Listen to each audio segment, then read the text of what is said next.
Hello everyone, most welcome in my YouTube channel named Nursing Discussion Medical Center, and in today's video we will discuss about torch infection. आज की जो video है इसमें हम torch infection के बारे में डिस्कस करेंगे. बिना समय गवाए चलिए स्टार्ट करते हैं. फर्स्टली डिस्कशन में हम देखने वाले हैं कि जो आज की वीडियो है हम इसमें क्या क्या डिस्कस करेंगे.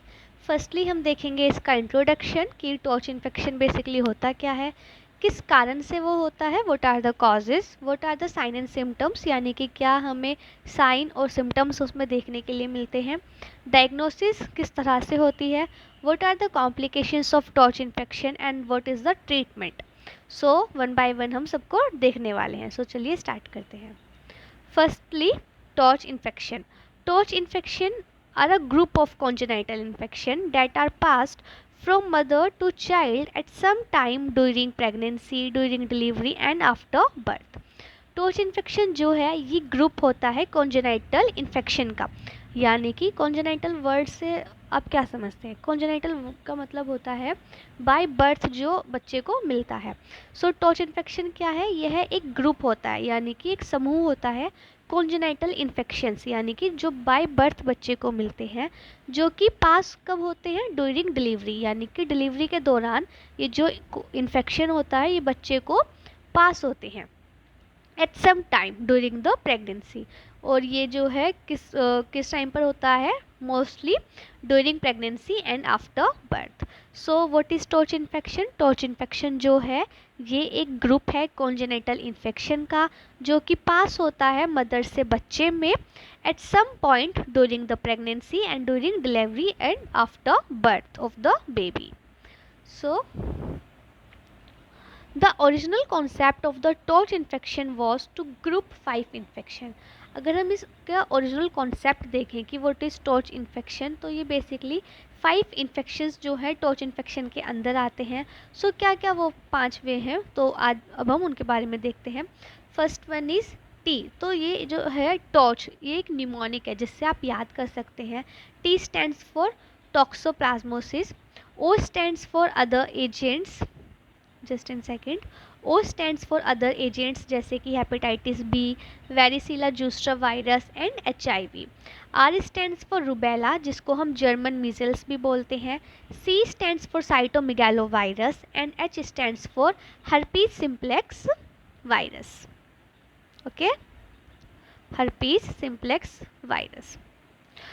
बेसिकली टॉर्च इन्फेक्शन क्या बताता है हमें. टॉर्च इन्फेक्शन जो है ये 5 इन्फेक्शन से मिलके बनता है, जहाँ पर टी का मतलब है टॉक्सोप्लाज्मोसिस, ओ का मतलब है अदर एजेंट्स जैसे कि hepatitis B, varicella zoster virus and HIV. HIV क्या है आपका, HIV है आपका human immunodeficiency virus.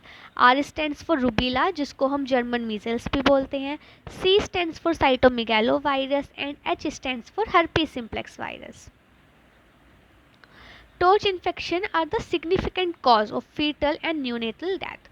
Torch infection जो है ये सिग्निफिकेंट कॉज है, यानी कि यह एक कॉज है किसका, फीटल और न्यूनेटल डेथ का.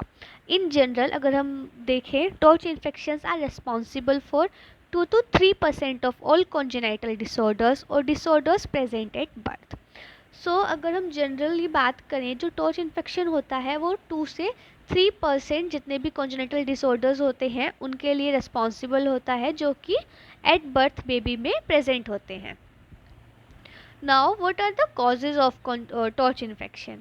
Torch infection can be transmitted to a newborn during a variety of stages during pregnancy.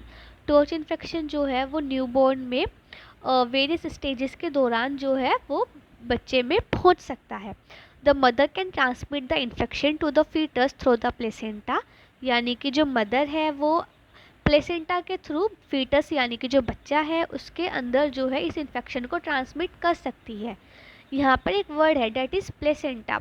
I hope कि आप सबको वर्ड पता है प्लेसेंटा का मतलब क्या होता है, बट इनकेस अगर आपको नहीं पता है दैन जो प्लेसेंटा है यह एक ऑर्गन होता है जो कि प्रोवाइड कराता है oxygen and nutrients from the mother to the developing foetus, यानी कि जो डेवलपिंग फीटस होता है उसको क्या प्रोवाइड कराता है, ये ऑक्सीजन और न्यूट्रिएंट्स प्रोवाइड कराता है.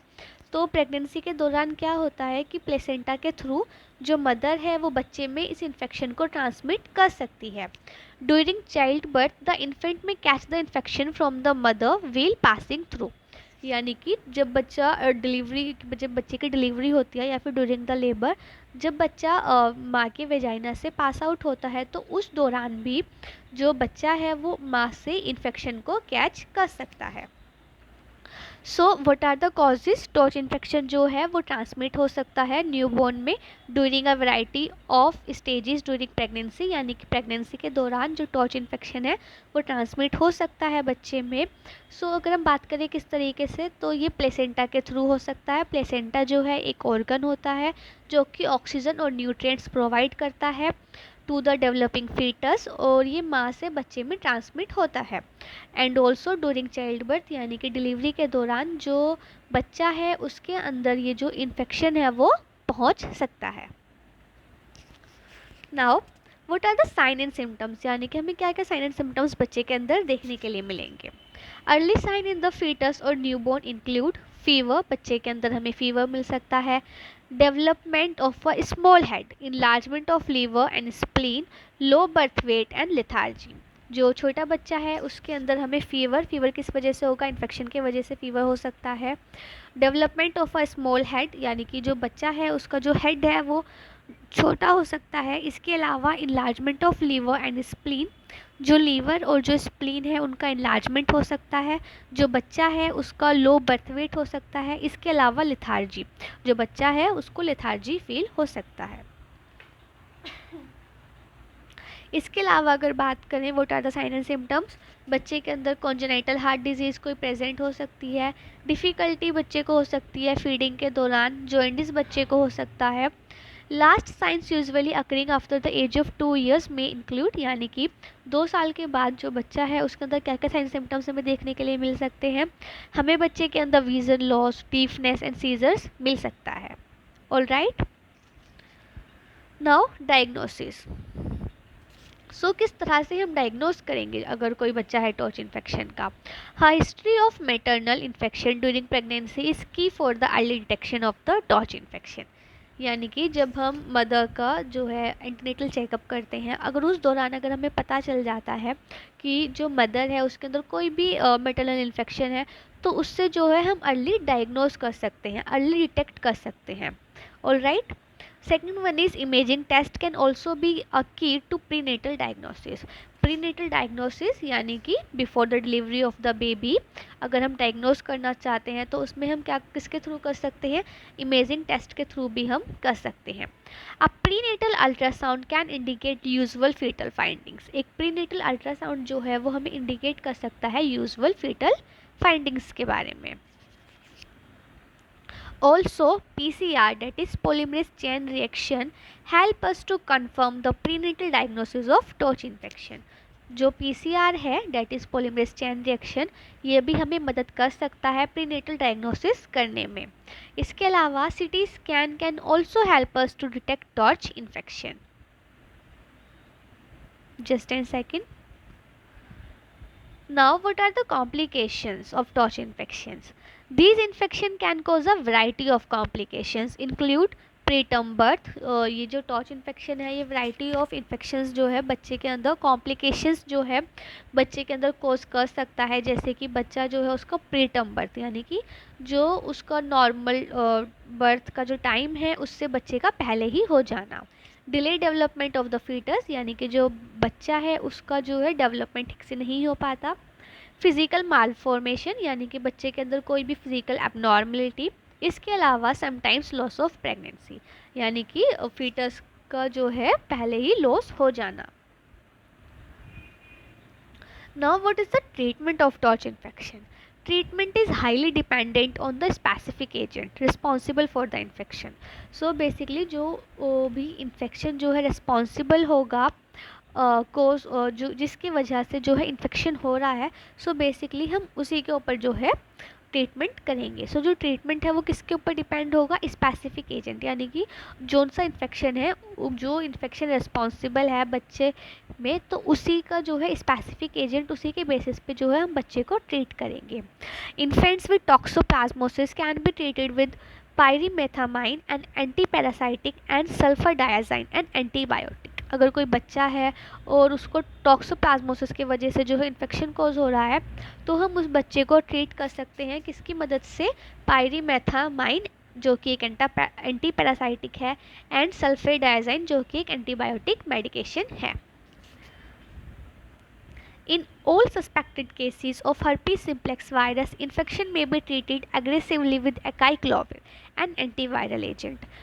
इन केस अगर जो इन्फेक्शन है वो हर्पीस सिम्प्लेक्स वायरस की वजह से हुआ है, तो उसको हम ट्रीट कर सकते हैं अकाइक्लोविर जो कि एक एंटीवायरल एजेंट है। For congenital cytomegalovirus infection, treatment usually includes antiviral medications like ganciclovir which can reduce the risk of hearing loss and facilitate head growth.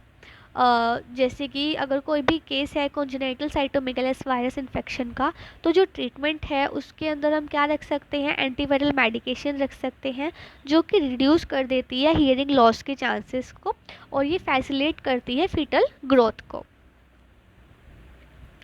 इसके अलावा while there is no specific antiviral therapy for rubella, जो rubella virus है उसके लिए कोई भी अभी specific antiviral therapy नहीं है।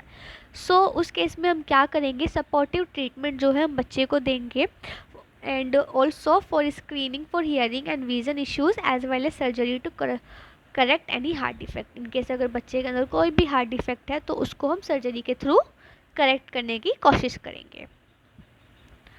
सो this is a question for you. So अगर आपने पूरी वीडियो देखी है और आपने जो है इसमें से कुछ भी सीखा है तो आप इनके आंसर्स बहुत इजीली दे पाएंगे। So my first question to you is TORCH infection are a group of dash infection. आपको जो है ये जो है इसका आंसर मेरे को कमेंट बॉक्स में लिख कर सेंड करना है। इसके अलावा सेकंड क्वेश्चन है आपका, what are the main cause of foetal and neonatal death. So I hope कि आपको वीडियो समझ में आई होगी। अगर आपको कहीं पर भी लगता है कि आपको कुछ प्रॉब्लम है या आप ठीक से कहीं पर समझ नहीं पाए हैं तो आप वो भी मुझे कमेंट बॉक्स में बता सकते हैं। इसके अलावा अगर आपने ये वीडियो पूरी देखी है तो आपकी रिस्पॉन्सिबिलिटी बनती है कि ये जो 2 क्वेश्चंस मैंने आपको दिए हैं आप इनका मेरे को कमेंट बॉक्स में आंसर देंगे, बिकॉज इससे पता चलता है कि आप कितने सिंसियर हैं, आपने जो है पूरी वीडियो देखी है और आपको क्या समझ में आया है। तो इससे जो है आपका एक जो है अंडरस्टैंडिंग जो है डेवलप होगी। सो आई होप कि आप आंसर बता पाएंगे। All right, thank you and have a nice day.